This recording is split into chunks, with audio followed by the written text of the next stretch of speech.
오늘 이렇게 조금 정원을 초과해서 오실 거라고 짐작이 되었습니다. 이 답답한 일이 있으면 항상 여기가 꽉 찹니다. 오늘 이 자리에 서니까 바로 한 달 전에 있었던 일이 생각이 납니다. 그때가 3월 27일 날 했습니다. 그때도 이 천안함 사건에 대해서 좀 말씀을 드렸어요. 왜냐하면 간밤에 일어난 일이기 때문에 물론 그때는 아직 상황이 상당히 불투명했지만은 제가 이렇게 말씀드렸던 걸로 기억이 됩니다. 이게 외부 폭발이면은 북한 의뢰일 가능성밖에 없다. 왜냐하면 그날 아침에 기차를 타고 여기 오는 중에 제가 앞에 해군 작전사령관인 한 분한테 통화를 해서 물어봤습니다. 그분 이야기가 아주 간단했어요. 내부 폭발 가능성은 적고 이거 외부 폭발 가능성이 많은데 그렇다면 의뢰로 가야 된다. 그리고 그 지역에서는 의뢰를 쏘는 것을 미리 감지하기가 매우 어렵다. 뭐 이런 이야기를 했습니다. 그러나 정부 발표는 그렇지 않았어요. 3월 26일 날 밤 9시 22분에 이 천안함이 침몰을 했습니다. 순간적으로 도동강 나면서 침몰을 하는 과정에서 이 함장이 보고를 했습니다. 핸드폰으로 보고를 했어요. 보고하면서 뭐라고 했느냐, 청와대가 뭔가 모르게 한 방 얻어맞은 것 같다 이렇게 보고를 했습니다. 그 보고를 받은 상부에서 비상을 걸었습니다. 그래서 천안함이 침몰을 한 바로 30분 뒤에 대장 헬기라고 해서 요새 최근에 2대가 떨어졌습니다만 이 잠수함을 찾는 헬리콥터가 현장에 출동을 했습니다.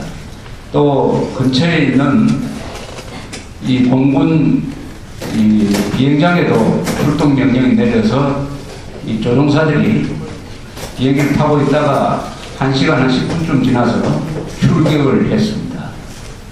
그리고 속초함이라는 똑같이 생긴 이 초계함이 근처에 와서 어떤 물체를 포착을 했는데 이게 북한으로 달아나는 잠수함이라고 생각을 하고 쏘았더니 나중에 보니까 그게 새떼로 밝혀졌어요. 또 북한에서도 평양에서 비행기가 떠가지고 남쪽으로 그날 한 자정쯤 내려왔습니다. 미그 29 신행도 추정이 돼요.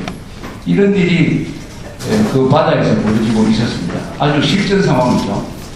호성도 울리고 조명탄도 오르고 50명 이상 되는 이 수병들이 해경 구조선에 옮겨 타고 비행기가 뜨고 하는 이런 긴박한 상황이 벌어지고 있었습니다.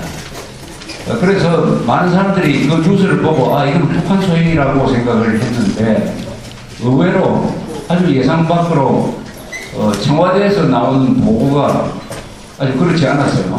더불어 청와대에서 안전보장 회의와는 조금 다르지만 하여튼 안보관리 장관 회의가 열려가지고 안보장관 회의가 밤에 열린다는 것은 분명히 군사적인 사건이라는 것을 의미를 하는데 그 다음날 발표가 청와대에서 나오는 발표가 이명박 대통령은 인명을 살리는데 최선을 다하라. 그게 무슨 급하다 하는 강조를 하면서 북한에는 특이 동향이 보고되지 않았다. 이렇게 발표를 했습니다. 그래서 북한 특이 동향 없다 하는 말이 이 텔레비전 자막에 계속 나왔습니다. 그거 기억나시죠? 그래서 27일 오전에는 이거는 단순한 해난사고의 모양이다. 또 대통령이 북한 도발에 조심하라는 말을 하지 않고 인명구조에 최선을 다하라고 하고 청와대 대변인은 북한 특이 동향 없다라고 하니까 이것은 뭔가 이 배 안에서 문제가 생겨가지고 이렇게 된 모양이다라고 생각하는 사람들이 굉장히 많았고 또 KBS, MBC 연합뉴스 보도가 그쪽으로 흘러가고 있었기 때문에 27일 그 다음날 오전에는 제가 여기 오면서 라디오를 들었더니 라디오 진행자가 이제 걱정 안 하셔도 되겠습니다. 북한하고는 관련 없는 사건으로 거의 드러나고 있습니다. 이렇게 이야기를 하고 있었어요. 이렇게 이야기를 하고 있었습니다. 그런데 되돌아보면은 이미 그때 국방부 장관이 이야기했습니다. 이것은 북한 도발이라고 생각하고 조치를 취했다. 그리고 대통령한테도 그렇게 보고를 한 것이 분명을 하죠. 그런데 왜 대통령은 청와대는 북한에 특이 동향이 없다라고 보고를 했을까?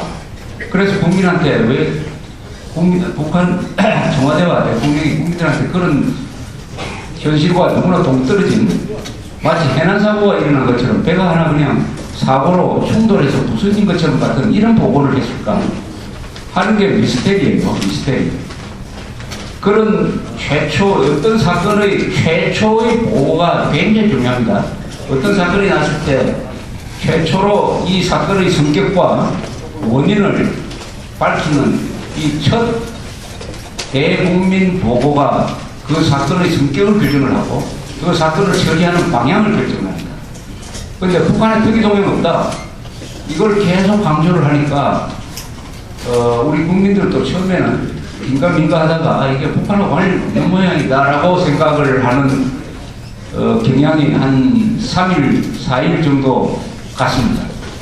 그런데 하나씩 드러나는 걸 보니까 바로 그때 그 NLL에서는 긴박한 실전 상황, 전투 상황이 진행되고 있었다. 왜 그러면은 그 상황을 국민들한테 알리면서 북한 도발일 가능성이 많다. 그래서 우리 안보에 최선을 다하면서 동시에 원인 규명을 철저하게 하겠다. 북한 도발을 절대로 배제할 수 없다. 이렇게 이야기를 했으면 국민들이 제대로 이 상황을 판단할 수가 있었는데 왜 특이 동향이 없다는 말을 먼저 했느냐. 북한에 특이 동향이 있었는데도 불구하고 특이 동향이 없다는 이야기를 왜 했느냐.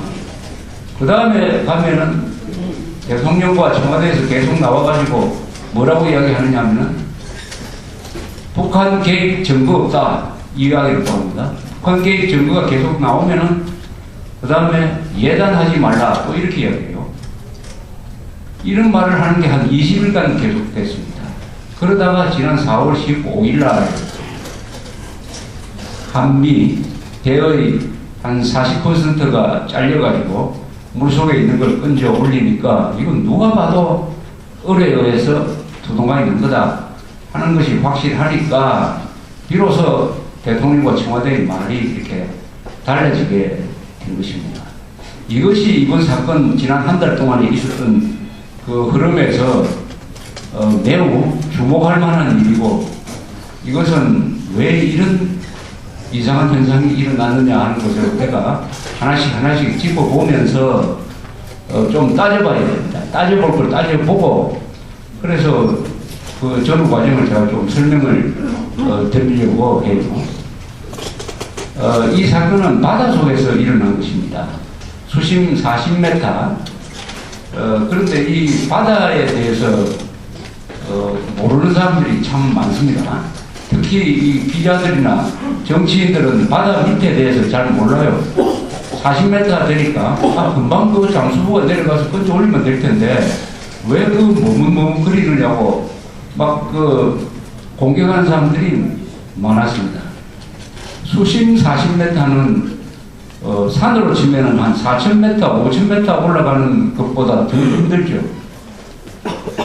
수중에서 오래 작업을 하면은 이 피 속에 있는 질소가 많아져서 갑자기 그 상태에서 올라오다가는 이 혈관이 확장이 돼가지고 바로 이 뇌졸중에 걸린다든지 그게 이제 잠수증인데 그래서 수중에서 오래 작업을 한 사람은 감압이라 그래가지고 지상으로 올라오는 과정을 그 어떤 이 챔버라고 하는 이 도크 안에 들어가가지고 시간을 끌면서 올라가야 돼요.